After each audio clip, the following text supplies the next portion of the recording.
আসসালামু আলাইকুম প্রিয় দর্শক, অবশেষে আব্দুর রহিম আল মাদানী হুজুর নিজের ভুল বুঝতে পারছেন আর নিজের ভুল বুঝতে পারার কারণে লাইভে এসে বক্তব্য রাখছেন। দেশে বিদেশে কাছে এবং দূরে যেখান থেকে আমাদের লাইভে অংশগ্রহণ করেছেন সকলকে আন্তরিক মোবারকবাদ জানাই। গাজীপুর শাখার ওলামা আইম্মা পরিষদের দায়িত্বশীল বৃন্দগণ ওইখানে গিয়েছেন এবং ওনাদের সামনেই লাইভে আসছেন হজরত।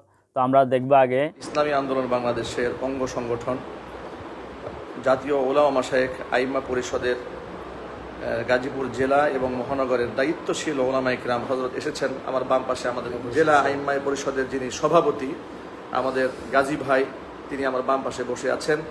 এরপরে আমার ডান পাশে বসে আছেন জেলা আইম্মা পরিষদের সিনিয়র সহসভাপতি মুফতি নিয়ামতুল্লাহ খান, তিনি বসে আছেন। তবে ডান পাশে জেলা আইম্মা পরিষদের সেক্রেটারি ভাই মুফতি মিজানুর রহমান ফাইজি ভাই, তিনি এসেছেন। তিনি শাইখে চরমনাইয়ের নামে যে কথাগুলো বলছেন সেই বিষয়ে তিনি কি বলতেছেন নিজের মুখ থেকে আমরা কথাগুলো শুনবো।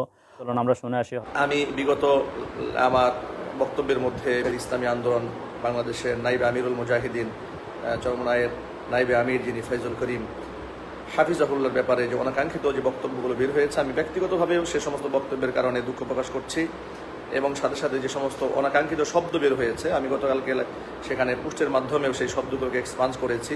হজরত বলতেছেন যে ভুল ত্রুটি আল্লাহর কাছে ক্ষমা চেয়ে যাদের হৃদয় রক্তক্ষরণ হয়েছে তাদের কাছে আমি ক্ষমা চাই। তো হজরতের মুখ থেকে কথাটা শুনে আসি। বিগত দিনগুলোতে আমার কোনো বক্তব্যে যাদের মনে আঘাত এসেছে আমি তাদের পুরো আন্তরিক দুঃখ প্রকাশ করছি। ভুল ত্রুটি আমরা আল্লাহর কাছে ক্ষমা প্রার্থনা করছি।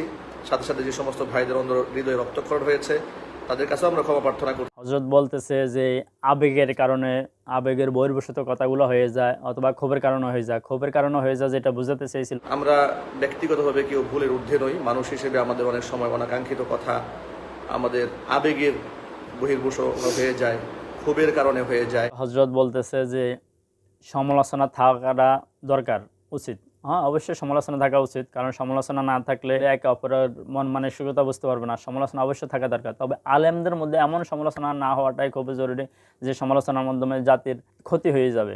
তবে আমি ব্যক্তিগতভাবে মনে করি যে সমালোচনা থাকা উচিত, তবে সেই সমালোচনা হোক অবশ্যই গঠনমূলক, যেটা মানুষের ভেদাভেদ দূর করবে। হযরত বুঝতে পারছে যে জাতির এই ক্লান্তি লগ্নে ওলামাদের আলেমদের এক হওয়া খুবই জরুরি, খুবই দরকার, ঐক্য হওয়া দরকার। হযরত আগের থেকে জানে ইসলামের এই ক্লান্তি লগ্নে যখন এই দেশের গোটা আলেম সমাজ ঐক্যবদ্ধ হওয়ার খুবই প্রয়োজন বলে আমি ব্যক্তিগতভাবে এটাকে অনুভব করি।